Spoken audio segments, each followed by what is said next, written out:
class 4th. Today we will start chapter 13, our forests. तो forest तो आप सभी जानते हैं. फॉरेस्ट मीन्स जंगल, पेड़, है ना. तो फॉरेस्ट जो है वो क्या है, हमारे नेचुरल रिसोर्सेज में से एक हैं जो हमारे लिए बहुत ज़्यादा इम्पॉर्टेंट हैं. So in this chapter we are going to learn about importance of forests. हमारे लिए फॉरेस्ट कितने इम्पॉर्टेंट हैं, हमारे किस किस काम में ये आते हैं. Next, types of forest found in India. India में कितने टाइप के फॉरेस्ट जो हैं वो हमें देखने के लिए मिलते हैं.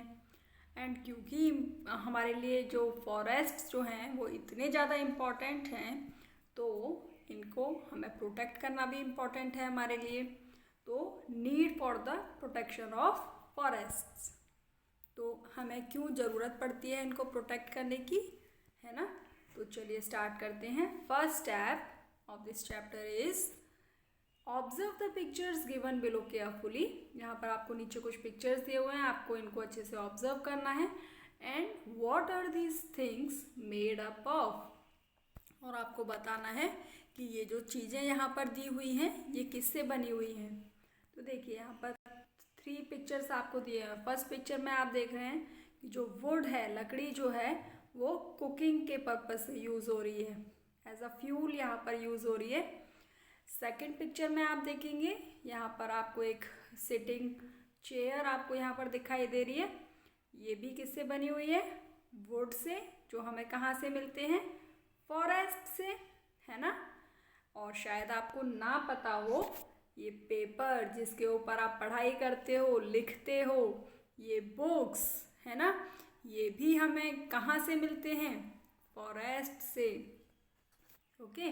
सो ये सारी चीज़ें जो हैं वो हमें किससे मिलती हैं, ये हमें मिलती हैं फॉरेस्ट से. तो ये हमारे लिए बहुत ज़्यादा इम्पॉर्टेंट हो जाते हैं, है ना. तो चलिए स्टार्ट करते हैं. A large area of land where trees and plants grow together naturally is called a forest. तो लैंड का वो लार्ज एरिया जहाँ पर कि ट्रीज और प्लांट्स जो हैं वो नेचुरली ग्रो करते हैं उनको हम बोलते हैं forest. About 20% of the area of our country is covered with forest. अगर हमारे पूरे इंडिया की अगर हम बात करते हैं तो लगभग 20% जो है लैंड किससे कवर्ड है, फॉरेस्ट से ही कवर्ड है. इम्पोर्टेंस ऑफ फॉरेस्ट्स हमारे लिए कितने इम्पोर्टेंट हैं ये जो फॉरेस्ट हैं. Forests are useful to us in many ways. They clean the air we breathe and prevent soil erosion. ये जो फॉरेस्ट जो हैं वो हमारे लिए बहुत ज़्यादा इम्पॉर्टेंट हैं क्योंकि जो हम ब्रीथ करते हैं, सांस लेते हैं, वो जो एयर है वो किससे क्लीन होती है, प्यूरिफाई होती है, इन फॉरेस्ट से ही होती है, इन ट्रीज से ही होती है. And these forest also prevent soil erosion. You know soil erosion, जब बारिश होती है, बहुत तेज़ बारिश होती है या फिर बहुत तेज़ हवाएं चलती हैं, विंड चलती हैं, तो जो सैंड होती है, जो ऊपर की सॉइल जो होती है, लैंड के ऊपर की जो सॉइल होती है वो अपनी जगह से दूसरी जगह शिफ्ट हो जाती है ना. लेकिन ये जो ट्रीज़ होते हैं, जो फॉरेस्ट्स होते हैं, ये क्या करते हैं, इस ऊपर की सॉइल को एक जगह से दूसरी जगह जाने से रोकते हैं, है ना. तो इसीलिए ये जो फॉरेस्ट जो हैं ये सॉइल इरोजन में भी काफ़ी हेल्पफुल होते हैं, सॉइल इरोजन को रोकने में काफ़ी हेल्पफुल होते हैं. Trees are used for making. जो ट्रीज हैं हमारे लिए क्या क्या बनाने के लिए यूज़फुल हैं, furniture, paper, matchsticks, medicines, cosmetics and perfumes.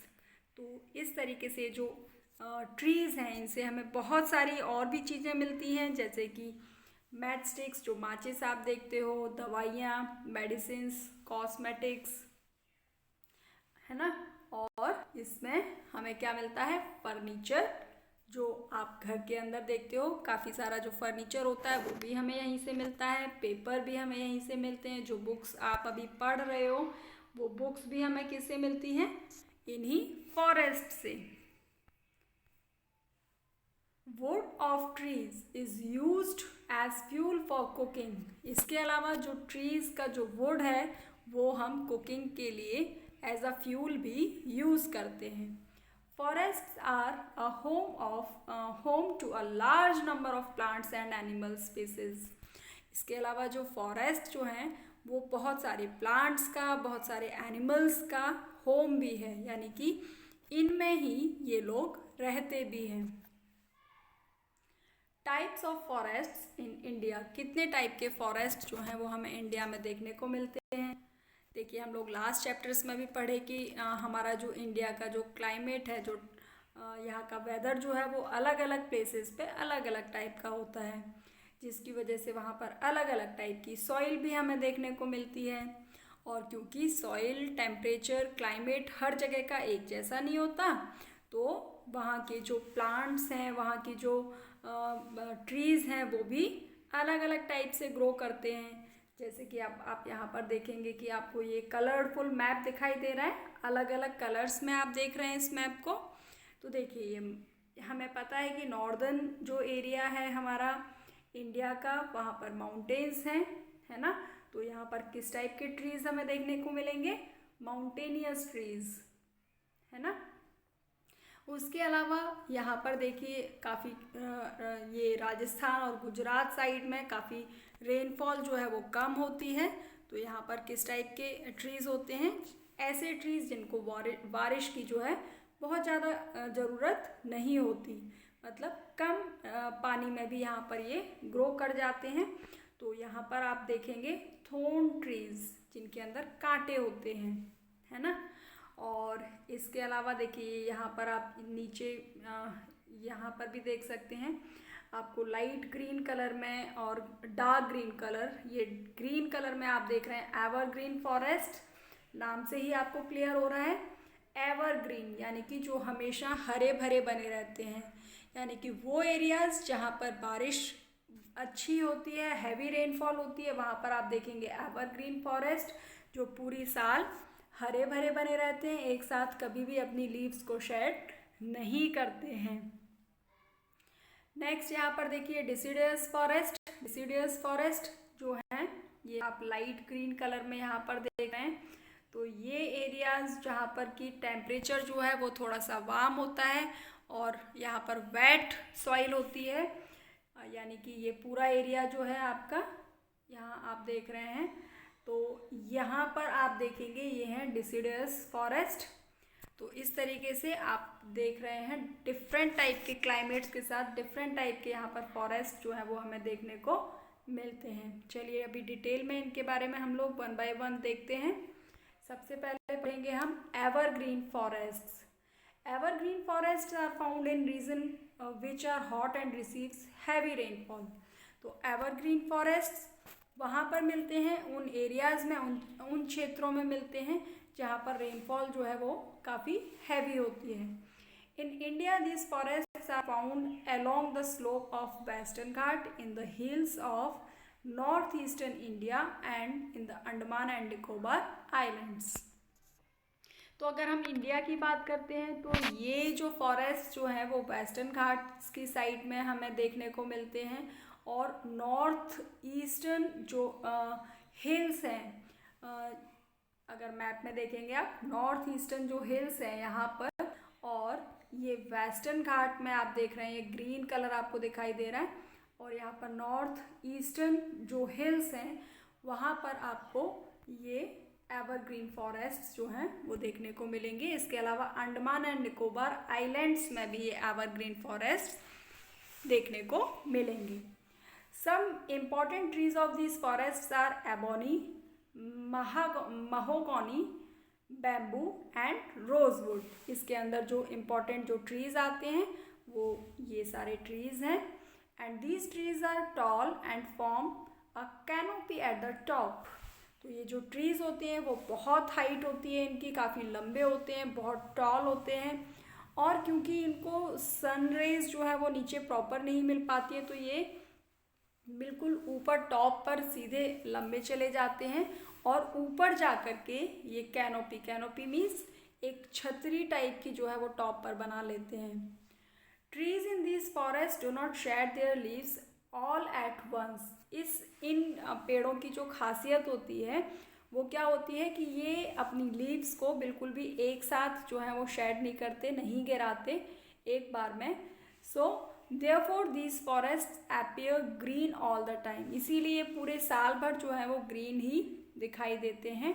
And they hence they are called evergreen forest. और इसीलिए इन फॉरेस्ट को, क्योंकि ये पूरी साल भर ग्रीन बने रहते हैं, इसीलिए इनको एवरग्रीन फॉरेस्ट बोलते हैं।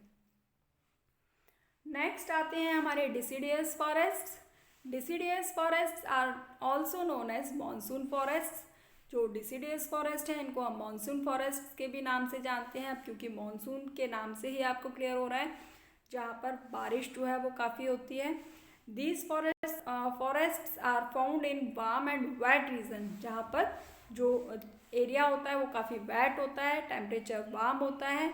And in India, these forests are found in the foothill of Himalayas, northeastern states, and in the wetter parts of southern plateaus. तो इंडिया में ये सारे जो फॉरेस्ट जो हैं, ये फॉरेस्ट डिसिडियस फॉरेस्ट यानी कि मॉनसून फॉरेस्ट जो हैं वो हिमालयाज़ के फुट हिल्स पर, नॉर्थ ईस्टर्न जो स्टेट्स हैं वहाँ पर, और जो सदर्न प्लेट्यूज का वेटर पार्ट है वहाँ पर हमें देखने के लिए मिलता है। देखिए यहाँ पर आप देख सकते हैं, ये आपके नॉर्दर्न माउंटेन्स का जो फुट हिल वाला एरिया है, फुट हिल्स में यहाँ पर। उसके अलावा यहाँ पर नॉर्थ ईस्टर्न जो एरियाज़ हैं वहाँ पर आपको ये मिलेंगे, और इसके अलावा सदर्न प्लेट्यूज जो हैं यहाँ पर भी आपको ये डिसिडियस फॉरेस्ट आप देख सकते हैं। The major trees found here are teak, sal, शीशम, सैंडलवुड, महुआ etc. तो जो यहाँ पर मुख्य रूप से जो ट्रीज़ यहाँ पर हमें मिलते हैं वो हैं टीक, साल, शीशम, सैंडलवुड यानी कि चंदन, महुआ। तो ये सारे ट्रीज़ जो है वो इनके स्पेशल ट्रीज़ यहाँ पर हमें देखने को मिलते हैं। And the trees of the deciduous forest shade their leaves during the dry season. लेकिन यहाँ के जो ट्रीज़ होते हैं, डिसिडियस फॉरेस्ट के जो ट्रीज़ होते हैं, वो ड्राई सीजन में अपनी लीव्स को जो है वो गिरा देते हैं। नेक्स्ट आते हैं thorn forests. Thorn forests are found in dry region which receives little और नो रेनफॉल। तो ये जो थॉर्न फॉरेस्ट यानी कि कांटेदार जो फॉरेस्ट होते हैं वो ड्राई रीजन में मिलते हैं, जहाँ पर बहुत कम बारिश होती है। And in Haryana and in India these forests are found in the dry parts of Rajasthan, Haryana, Gujarat and the southern plateaus. और इंडिया में ये जो फॉरेस्ट जो हैं वो कहाँ पर मिलते हैं, जहाँ पर जो सॉइल होती है वो काफ़ी ड्राई होती है, जहाँ पर बारिश जो है वो काफ़ी कम होती है, जैसे कि राजस्थान, हरियाणा, गुजरात, सदर्न प्लेट्यू का ड्राई पार्ट भी इसके अंदर आता है।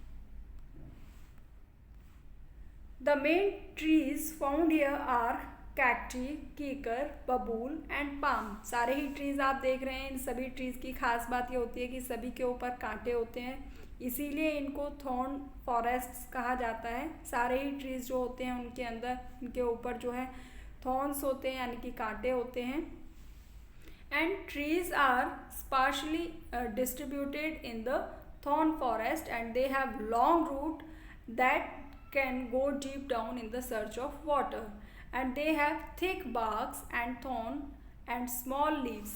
इनकी जो खास बात ये क्या होती है, ये जो है वो इनके ऊपर जो है वो कांटे होते हैं, और इनकी जो रूट्स जो होती है वो काफ़ी डीप होती हैं, बहुत गहरी होती हैं, सॉइल के अंदर बहुत अंदर तक जाती हैं, जिससे कि ये वाटर जहाँ भी इनको मिले उसे ये वाटर को एब्जॉर्ब कर सकें।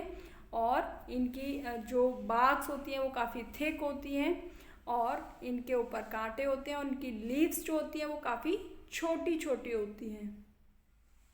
ओके, तो ये आपके हो गए थॉर्न फॉरेस्ट। उसके बाद आते हैं टाइडल फॉरेस्ट्स।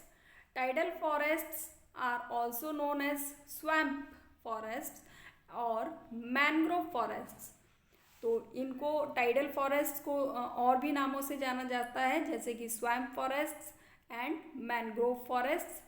और इंडिया में in India this forests are found in the delta region of Ganga and Brahmaputra, Mahanadi, Godavari and Krishna river.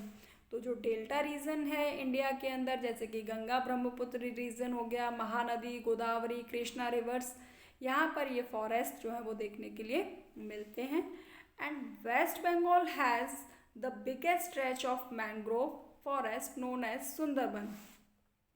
जो वेस्ट बंगाल है यहाँ पर मैंग्रोव फॉरेस्ट जो है वो बहुत ज़्यादा फैले हुए हैं, और इसके अंदर जो मेन जो फॉरेस्ट जो हैं इनको यहाँ पर वेस्ट बंगाल में सुंदरबंस के नाम से भी जाना जाता है, क्योंकि Sundarbans get their name from well known tree sundari. क्योंकि वहाँ पर जो सुंदरबन है वहाँ का जो मेन जो ट्री है जिसको सुंदरी नाम से जाना जाता है, उसी के नाम पर इस फॉरेस्ट को सुंदरबन फॉरेस्ट भी कहा जाता है। And which grows in abundance here, बहुत ही ज़्यादा मात्रा में यहाँ पर देखने को मिलते हैं। The main trees found in these forest are mangrove, dates and palm. तो यहाँ पर जो मेन ट्रीज जो मिलते हैं इन फॉरेस्ट के अंदर वो कौन कौन से आते हैं? मैंग्रोव ट्रीज आते हैं यहाँ पर, डेट्स यानी कि खजूर, पाम ट्रीज जो हैं जो कि नीचे काफ़ी चौड़े होते हैं, थिक होते हैं, और उनकी जो ट्रंक होती है वो काफ़ी ऊपर तक लंबी जाती है, ऊपर जाकर के इसके ऊपर लीव्स होते हैं। A special feature of the mangrove trees is their roots grow above the soil. और जो खास बात होती है इन मैंग्रोव ट्रीज की वो क्या होती है, इनकी जो रूट होती है वो सॉइल के ऊपर ग्रो करती है। And this forest can grow in both fresh and salty water. और ये जो फॉरेस्ट जो होते हैं ये कैसी भी वाटर के अंदर ग्रो कर जाते हैं, या तो फ्रेश वाटर हो या सॉल्टी वाटर हो, दोनों में ही ये ग्रो कर सकते हैं। नेक्स्ट आते हैं हमारे mountain forests. Mountain forests are also known as coniferous forest. तो जो माउंटेन फॉरेस्ट हैं इनको कॉनिफेरस फॉरेस्ट के नाम से भी जाना जाता है। And the mountain forest are found on the higher altitude of the Himalayas and the Nilgiri hills. तो ये जो माउंटेन्स जो नॉर्दर्न माउंटेन्स होते हैं वहाँ पर ये ज़्यादातर माउंटेन फॉरेस्ट जो है वो देखने के लिए मिलते हैं। तो the mountain forest are found on the higher altitude of Himalayas. Himalayas की काफ़ी ऊंचाई पर जाकर के, हिमालय रेंजेस के ऊपर ये फॉरेस्ट जो है वो देखने को मिलते हैं। और इसके अलावा नीलगिरी हिल्स पर भी ये माउंटेन फॉरेस्ट जो हैं लोकेट हैं। The main trees of this forest are pine, chir, deodar, for and spruce. तो ज़्यादातर जो इसके ट्रीज़ हैं वो ये सारे ट्रीज़ जो हैं इन हिमालयाज रेंजेस में देखने को मिलते हैं। And the trees of this forest are tall, bear cone and have needle shape leaves. जो ज़्यादातर यहाँ पर आप पिक्चर में देख सकते हैं माउंटेन फॉरेस्ट जो होते हैं ये काफ़ी लंबे होते हैं, इनके ऊपर जो है वो एक कोन टाइप का बना हुआ होता है। देखिए इस तरीके से ये आपको दिखाई दे रहे हैं, इस तरीके के कोन टाइप के ये ट्रीज़ होते हैं, यानी कि ऊपर की तरफ इनका एक जैसे आइसक्रीम कोन होता है ना उसी शेप के ये होते हैं। और इनकी जो लीव्स होती हैं वो कैसी होती हैं, निडल शेप की होती हैं, जिससे कि जो स्नोफॉल होता है वो स्नो जो है वो इन लीव्स के ऊपर रुक नहीं पाती और वो नीचे शेड डाउन हो जाती है। अब देखिए क्योंकि हमने पढ़ा कि जो फॉरेस्ट जो होते हैं वो काफ़ी इम्पॉर्टेंट है हमारे लिए कितने ज़्यादा यूज़फुल होते हैं, इसीलिए हमारे लिए इम्पॉर्टेंट है कंजर्वेशन ऑफ दिस फॉरेस्ट। तो how we can conserve this forest? Our reckless act of cutting trees, यानी कि हम जो ये जो ट्रीज होते हैं उसको लगातार कट करते रहते हैं। तो हमारे बिना सोचे विचारे जो हम लापरवाही से ये फॉरेस्ट यानी ट्रीज को कट करते हैं for timber and other forest products has greatly harm the forest. तो ये जो है इनको कट करने से जो हम अपने पर्सनल यूज़ के लिए, जैसे कि हम इनसे टिम्बर और फॉरेस्ट अदर प्रोडक्ट्स जो हैं, जैसे कि फर्नीचर्स के लिए, अपने फ्यूल के लिए, कुकिंग के फ्यूल के लिए और पेपर्स के लिए, यानी कि अपने पर्सनल यूज़ के लिए जो हम इन फॉरेस्ट्स का जो कटिंग करते हैं, इससे ये जंगल जो है उनको धीरे धीरे काफ़ी नुकसान हो रहा है। It has also destroyed the homes of several species of plants and animals. इसके अलावा क्योंकि हमने अभी जैसे से पढ़ा कि ये जो हमारे फॉरेस्ट जो हैं वो बहुत सारे एनिमल्स और बहुत सारे प्लांट्स का होम है, यहाँ पर बहुत सारे एनिमल्स जो है वो रहते भी हैं, और हम क्योंकि इनको अपने पर्सनल यूज़ के लिए धीरे धीरे इनको कट डाउन कर रहे हैं, यानी कि ये जो डिफॉरेस्टेशन जो है वो धीरे धीरे एनिमल्स के जो होम है और प्लांट्स जो यहाँ पर डिफरेंट जो प्लांट्स जो होते हैं उनकी प्रजातियों को हम धीरे धीरे ख़त्म करते जा रहे हैं। So we can restore our forest cover by planting trees in the deforested land, यानी कि reforestation, and by planting new trees means afforestation. तो देखिए डिफॉरेस्टेशन क्या होता है, जब हम ज़्यादा ट्रीज़ को कट डाउन करते हैं, एंड रिफॉरेस्टेशन यानी कि फिर से नए न्यू ट्रीज़ को लगाना। तो इस तरीके से हम अपने जो फॉरेस्ट जो हैं उनको स्टोर करके रख सकते हैं, रिस्टोर करके रख सकते हैं बाय प्लांटिंग ट्रीज़। हम ट्रीज़ को, नए नए ट्रीज़ को लगा करके इन द डिफॉरेस्टेड लैंड, यानी कि जहाँ से हम प्लांट्स को कट डाउन कर रहे हैं, जहाँ से हम प्लांट्स को काट रहे हैं, वहाँ पर हमें क्या करना चाहिए, क्योंकि देखो यूज़ तो जो है हमारे ट्रीज़ का वो तो हमें करना पड़ेगा, क्योंकि सारी ही चीज़ें जो हैं वो हमारे लिए इम्पॉर्टेंट हैं। हमें पेपर्स तो चाहिए ही बुक्स बनाने के लिए, नोटबुक्स के लिए, फर्नीचर भी हमें घरों के लिए चाहिए। लेकिन हम क्या कर सकते हैं, डिफॉरेस्टेड लैंड जो है यहाँ से कि हम वो जो ट्रीज़ हैं जिसको कट डाउन कर रहे हैं, हमें चाहिए कि हम उन जगह पर रिफॉरेस्टेशन करें, यानी कि न्यू ट्रीज़ जो हैं वो साथ के साथ प्लांट करते जाएं। And the government of India has launched many programmes such as Van Mahotsav and society forestry programmes to save these trees. इसके अलावा जो गवर्नमेंट है इंडिया की वो भी टाइम टू टाइम नए नए प्रोग्राम्स जो है वो चलाती रहती है, जैसे कि वन महोत्सव प्रोग्राम चलाया गया, उसके अलावा सोसाइटी फॉरेस्ट्री प्रोग्राम्स जो है वो चलाया गया, ताकि हम इन ट्रीज़ को जो है वो सेव कर सकें।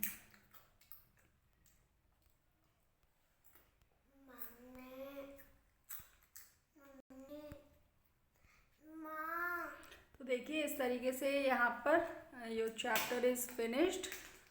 यहाँ पर आपको दिया हुआ है value corner. Chipko movement is a movement in which people came forward and hugged the trees, thus stopping the woodcutters from cutting down trees. तो देखिए यहाँ पर आप This movement was led by Sundarlal Bahuguna in 1973 in Uttarakhand. तो जो चिपको movement है एक ऐसा मूवमेंट था जिसमें लोग जो हैं वो पेड़ों को बचाने के लिए सारे एक साथ आए, और लोग जो हैं वो पेड़ों को ना काट पाएँ इसके लिए उन्होंने क्या किया, वो ट्रीज़ को अपने हैंड से हग करके, यानी कि उनसे चिपक करके वो खड़े हो गए। ये जो मूवमेंट था, आंदोलन जो था, ये सुंदर लाल बहुगुणा जो थे उत्तराखंड में 1973 में उन्होंने ये स्टार्ट किया। So discuss some other such movement to save forest. अब आपको करना क्या है, इस टाइप के और कुछ जो मूवमेंट्स हुए हैं ट्रीज़ को सेव करने के लिए, उनके बारे में आपको कुछ इम्पॉर्टेंट पॉइंट्स जो हैं वो पता करने हैं, और उनके बारे में अपने फ्रेंड्स के साथ क्या करना है, डिस्कस करना है। ओके, तो देखिए ये चैप्टर आपका यहाँ पर फिनिश होता है। अभी आपको करना क्या है, देखिए यहाँ पर एक आपको राउंड अप एक्सरसाइज दी हुई है। ये फॉरेस्ट्स यहाँ पर दिए हुए हैं, कितने टाइप के फॉरेस्ट्स होते हैं, ये टेबल आपको बनानी है अपनी नोटबुक में। लेफ़्ट साइड में इस राइट साइड में इस टेबल को बनाने के साथ लेफ़्ट साइड में आप करेंगे इस मैप वर्क को। यहाँ पर आपको जो मैप वर्क दिया हुआ है इस मैप वर्क को आपको करना है, और यहाँ पर इंडेक्स बनाएंगे इसी तरीके से, और पेंसिल कलर को यूज़ करते हुए आपको ये मैप जो है वो फिल करना है। Okay, in next class we will do exercises of this chapter. Till then bye bye.